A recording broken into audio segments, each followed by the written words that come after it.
2016 Arch KRGT 1.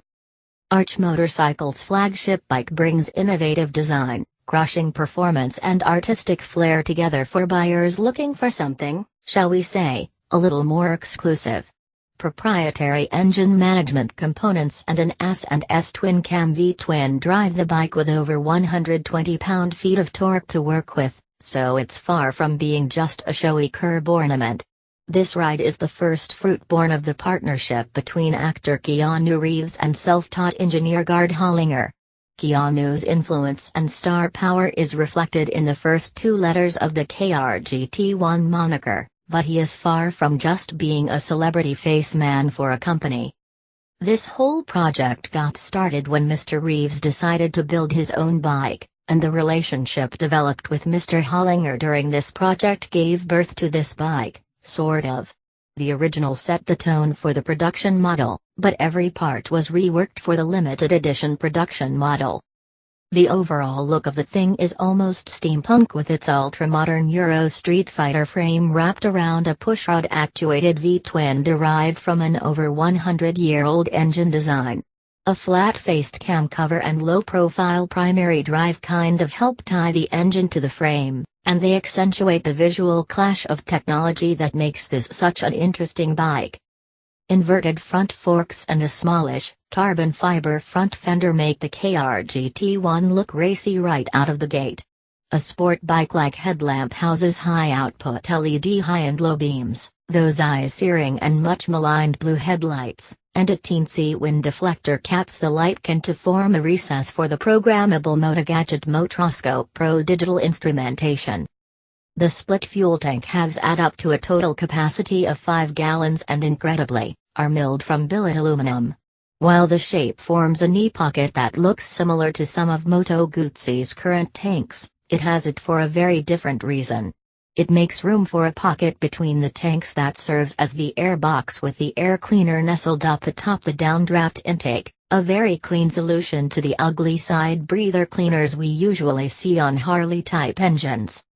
The upper lines follow the gentle arch of the backbone down to a very scooped seat before tapering off to almost nothing, and the tail light and turn signals come built under the reflective tail fairing for an ultra-clean ascend that comes to an almost alien-looking point and precludes the need for lensed light housings.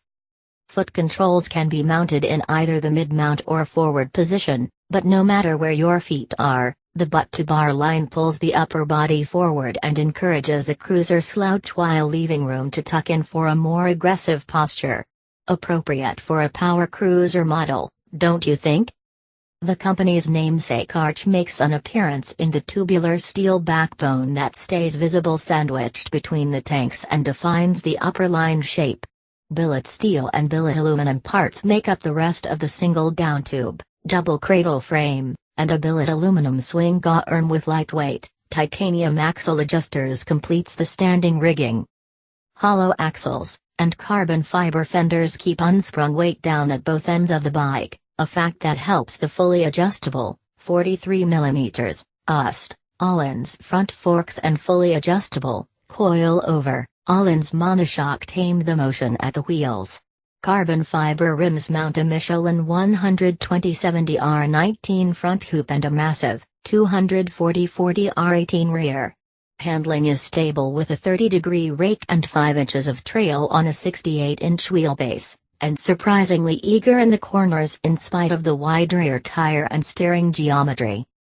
Dual, 6-pot, opposed piston, monoblock calipers bite the big front brake discs, and a 4-pot caliper slows the rear with no ABS or brake linking to clutter up the works. This is one bike that probably could benefit from ABS, cause I've seen what overbraking with a pair of opposed, 6-pot calipers looks like, and it ain't pretty. You had better respect that front brake lever, or it will bite you. At 124 cubic inches, 2032 cc, the T124mm is one of the biggest V-twins on the road. Built specifically for Arch by S&S, the engine is more or less an HD twin-cam clone with Arch's proprietary, downdraft, fuel-injected engine management system on Overwatch. Not only do the looks of the 45-degree mill peg this bike as an American cruiser, but they bring that old-school vibe that both clashes with, and complements, the modern sport bike exterior.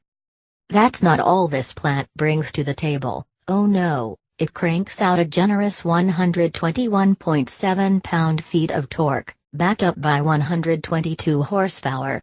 I don't have to tell you that's enough power to scratch the itch when you feel like getting twisty with it. A 6-speed Baker transmixer comes built to Arch's specifications, and boasts a compact, high-torque mainshaft with a chain final drive to make the connection to the rear tire. A 2-into-1 exhaust collector feeds an upswept muffler, but in spite of that, the KRGT1 suffers from a lack of cornering clearance even with the silencer out of the way. As with the brakes, we have no traction control or rider mode bollocks to muddy up the waters, just clean, honest, basic controls. Though the price tag is a bit of a shock at first, if you consider what it costs to build the bike it starts to make sense. Between buying billet aluminum at $3 per pound and selling the scrap for 50 cents per pound, the fuel tank alone costs over $1,300 to make, so the $78,000 sticker comes as less of a shock. Still out of reach for most of us, but exclusivity can be a big selling point. You can place an order with the company for $15,000 earnest money. Advertisement. Bikes that are more like works of rolling art than what you might call run-of-the-mill transportation pieces don't come along every day. Fortunately, my friends at Confederate Motorcycle had something that I think will appeal to the same sort of buyer, the P51 Combat Fighter. While appearances are radically different, they share a similar sport bike stance and old meets new panache, but the P51 carries quite a bit more steampunk than the KRGT1, and is far more industrial than its sleek rival. One thing they do share is a pushrod-actuated V-twin and amongst all the postmodern features, a nice contrast that really boosts curb appeal for both.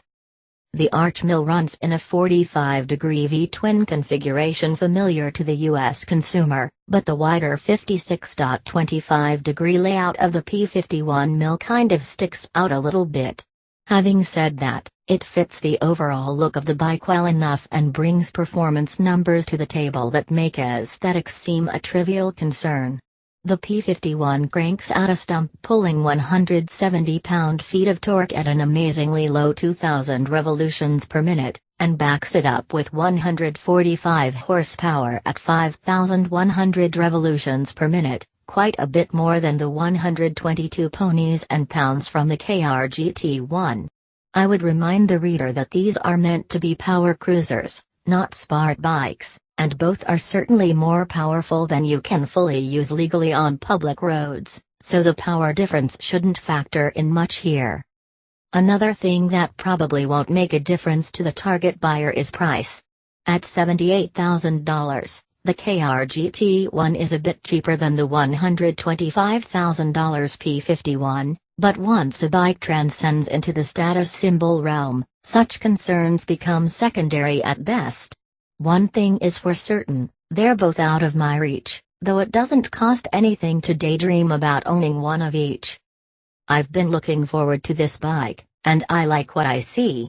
It's really cool how what started as just a custom project turned into a company, and Mr. Reeves has certainly got some extra respect from me, both for his tastes in bikes and his two-wheel preference. What I look to see now is a second model that shows this team isn't a one-trick pony. Get to work, guys. My wife and fellow motorcycle writer, Alan Hinton, says, I must admit that I knew Keanu Reeves was a motorcyclist, but I didn't know the depth and breadth of his passion for two wheels. So dedicated is he to cycles, he buys a motorcycle when on location and then sells it when shooting is done just so he can ride when away from home. And he's a Norton fan. Gotta love a man who likes Nortons.